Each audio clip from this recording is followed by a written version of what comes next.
3 years incarceration, 3 years suspended, 2 years probation, active probation, another 12 months suspended, 12 months suspended. Sent me to a program that ended up kicking me out the door back on the street, and had to go back to doing what I was trying to turn my life around to not do. I was doing drugs at the time of the incident, and have been the past 6 years. Do you have some physical disability that you cannot work? I was simply doing a job, sir. Yes, sir. Simply do Yeah, it's that simple, sir. Like I literally, I was eating out of a trash can in New York, and so you come to Ohio and decide to steal from the citizens of my county. It's where the job sent me. I didn't choose to. What are you talking about, job? I took a job on the dark web, sir, because I needed to get some money. A guilty plea to the indictment, which is 1 count of F5 identity fraud, 2 counts of F5 forgery, and 1 count of M1 falsification. Is that accurate? Yes, Your Honor, that is our understanding. All right. Mr. Miller, they're telling me you're going to change your plea to guilty to, looks like 4 counts from the indictment. This document says we're going to plead of guilty to 1 count of identity fraud, a felony of the 5th degree. That carries a maximum penalty of 12 months in prison and a maximum fine of $2,500. There are 2 counts of forgery. Each of those are also felonies of the 5th degree, and each of them carry maximum penalties of 12 months in prison and maximum fines of $2,500. The 4th count is one of falsification, a misdemeanor of the 1st degree, and that carries a maximum penalty of 180 days in the Warren County Jail and a $1,000 fine. Do you understand the maximum penalties for these offenses? Yes, I do. Your Honor, if this case would have proceeded to trial, the state would have proven beyond a reasonable doubt that on or about January 14th, 2026, in Deerfield Township, Warren County, Ohio, the defendant entered the Stockyards Bank and Trust in Deerfield Township and attempted to access an account belonging to the victim, Joseph Dodd. The bank had concerns over the identity that was being produced. The defendant continued to identify himself as Joseph Dodds. When law enforcement arrived, he handed over a Kentucky driver's license that identified him as Joseph Dodds and had in his possession documents creating an LLC using Mr. Dodds' information. It took fingerprints to identify the defendant. Mr. Gibbs, anything on those facts? Nothing further, Your Honor. Mr. Miller, did you hear the statement that she read? Yes, Do yes, you sir. admit and acknowledge that what she said is true? Almost all of it, yes, sir. Well, tell me what's true and what's not. I was not trying to access Mr. Joseph Dodd's account. I was just trying to make a new account in his name. And you had documents that were forged, is that correct? Yes, sir. All right. And again, you understand all the rights you're giving up entering a plea of guilty, those rights we discussed. Yes, sir. What is your plea? Guilty. The court will make a finding that you've made a knowing, intelligent, and voluntary waiver of your constitutional rights. The court will accept your plea of guilty, and based upon the statement of facts in your plea, the court will make a finding of guilty. Proceed with sentencing, Ms. Nicholson. Mr. Dodds is here and does wish to address the court. Okay, Mr. Dodds, come on up.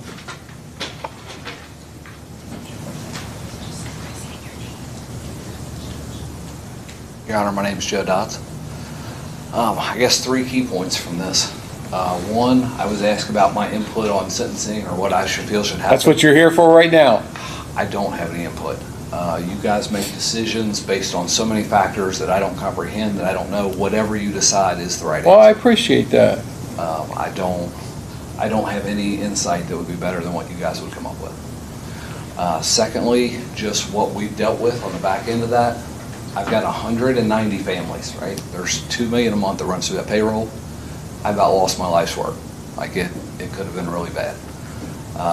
As far as access to the account, the banker had already changed the login stuff.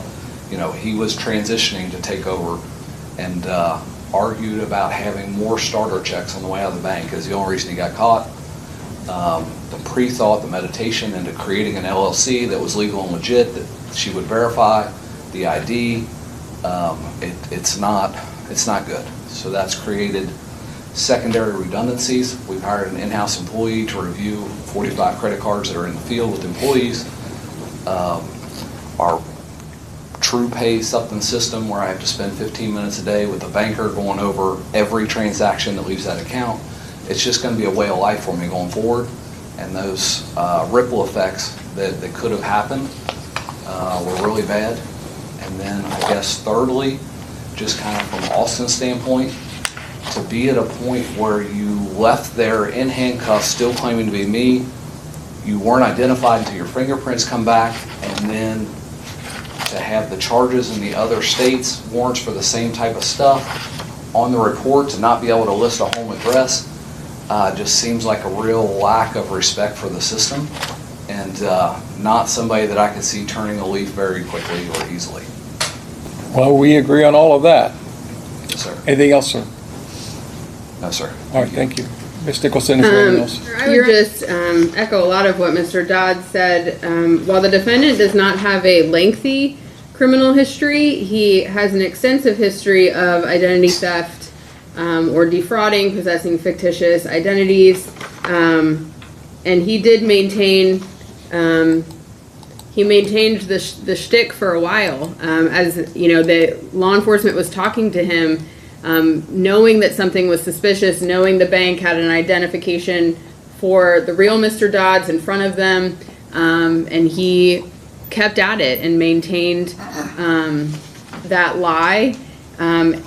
He does have extradition warrants that are within the pickup radius to the state of Virginia, and so we believe the only appropriate sentence is further incarceration. He has 98 days of jail time credit. I think he's been to, at least in the ILC report, it looks like he has been to prison or spent some significant time in the jail previously, and that did not seem to have had an effect.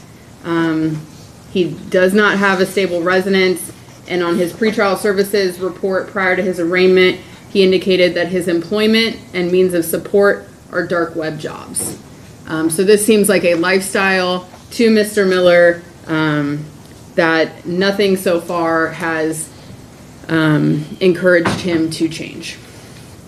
Thank you. Anything else from probation? Nothing further, Your Honor. Mr. Gibbs? Yes, Your Honor. As a prosecution note incident, yes, my client did continue to deny, but has come to a full turnaround on that point, is readily admitting his guilt at this point in time. He has dealt with being unhoused and homeless intermittently for the past period of time. His motivation in this was coming from a place of desperation and trying to put food on the table, so to speak, as opposed to just frivolous financial crime. And while that doesn't make it right, I just wish to share that as part of his motivation. In our discussions, he seems to be very remorseful and recognize the seriousness of it. He's had no issue in the 98 days he has been incarcerated in the local jail. And through the ILC, which I understand is not being granted, but in the report from Talbot House in particular, it mentions that there is quite a range of diagnoses that they believe are applicable to him for different substances and issues. We just ask the court to take all of those things into account. If the court does deem additional incarceration appropriate, we would respectfully request that it be completed at the Warren County Jail. Thank you. Mr. Miller, is there anything you'd like to say? Yes, sir. I am truly sorry, Mr. Dodd. First off, second off, I'm not doing anything out of malicious. I've been homeless the past 6 years, and unfortunately, I'm white, and it's easy to do white-collar crime. It's not that I haven't learned my lesson. I've never been to prison, sir. I did 3 months in jail in Virginia, and they put me on probation, and they sent me to a program that ended up kicking me out the door back on the street, and had to go back to doing what I was trying to turn my life around to not do. And so immediately went back to New York, and then was kicking around the streets of New York, and accepted another job on the dark web, and came out here. It's not an excuse, I'm sorry, but it's just the truth of my life, and I'm just trying to do the next right thing, you know what I mean? I'm not trying to take advantage of anybody or do anything like that, because I wouldn't want that done to me, but like, I'm just doing the best I can with resources that I have. And unfortunately, that's what led me here today, but like my attorney said, I'm not causing any problems in jail. I'm helping people that have questions in jail. Helping them. Judge Timothy N. Tepe presides over a sentencing hearing involving defendant Mr. Miller, who pleads guilty to 1 count of identity fraud, 2 counts of forgery, and 1 count of falsification. The victim, Joseph Dodd, describes the significant personal and business impact caused by the fraud, while prosecutors highlight the defendant's lengthy criminal history and prior failures on community control. The defense argues that homelessness and desperation contributed to the offenses and requests leniency. With what? Break the law? No, sir. Seems like that's your expertise. It's not at all my expertise, but it's just what I've come to learn in the past current time. You know what I mean? That I've been homeless. It's very common to break the law in order to survive, sir. You claim that you do not have a substance use disorder, correct? Oh no, I do. Yes, I do.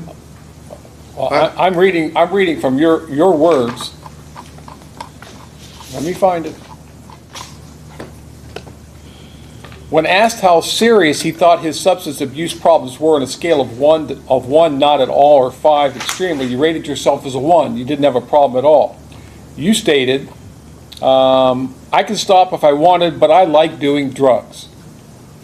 Those are your words. Yes, because I've come to jail and I've stopped doing drugs. But like when I'm on the streets, I'm doing drugs, sir. I was doing drugs at the time of the incident, and But I've been the past 6 years. Do you have some physical disability that you cannot work?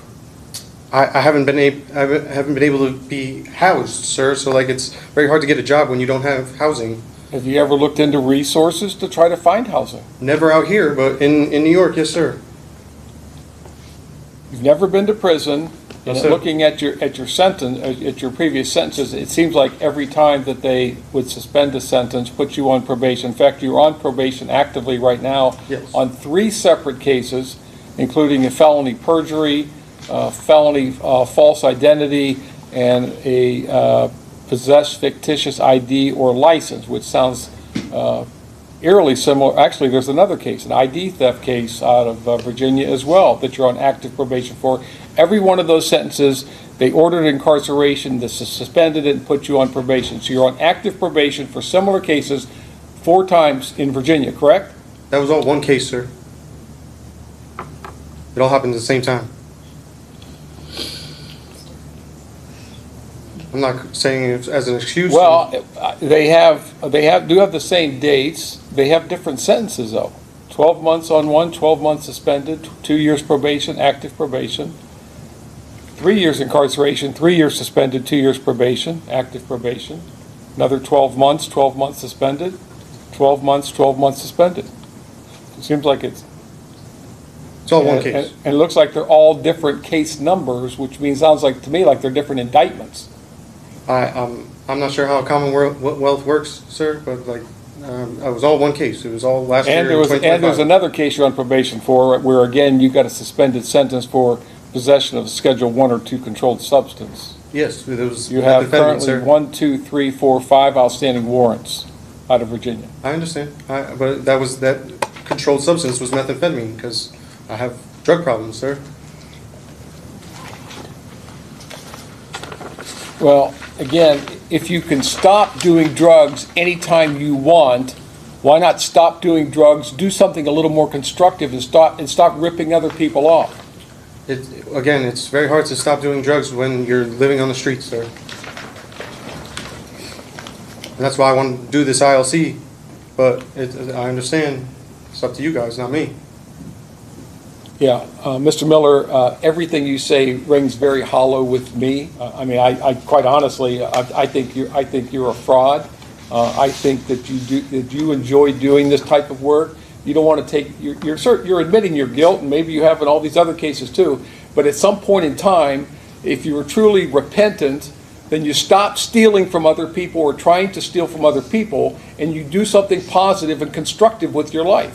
I mean, I get tired of people coming in here having stolen from people, and it's just very disheartening that somebody that's able-bodied, obviously educated, has some talent, and you want to use it for just destructive purposes. It just infuriates me, and I get sick of it. Sorry, Your Honor. If you look at the dates, it hasn't even been a year. So, like, I'm not really sure where you're saying all this time I've been a criminal. It was May of last year that I created that crime in Virginia. So you leave the state of Virginia, you come to Ohio, and you do the same thing here and try to steal from somebody. I was simply doing a job, sir. Yes, sir. Simply do, Yeah, it's that simple, sir. Like I literally, I was eating out of a trash can in New York, and so you come to Ohio and decide to steal from the citizens of my county. it's where the job sent me. I didn't choose to What are you come talking here. about job? I took a job on the dark web, sir, because I needed to get some money. And it's not it's not an excuse, but that's what happened.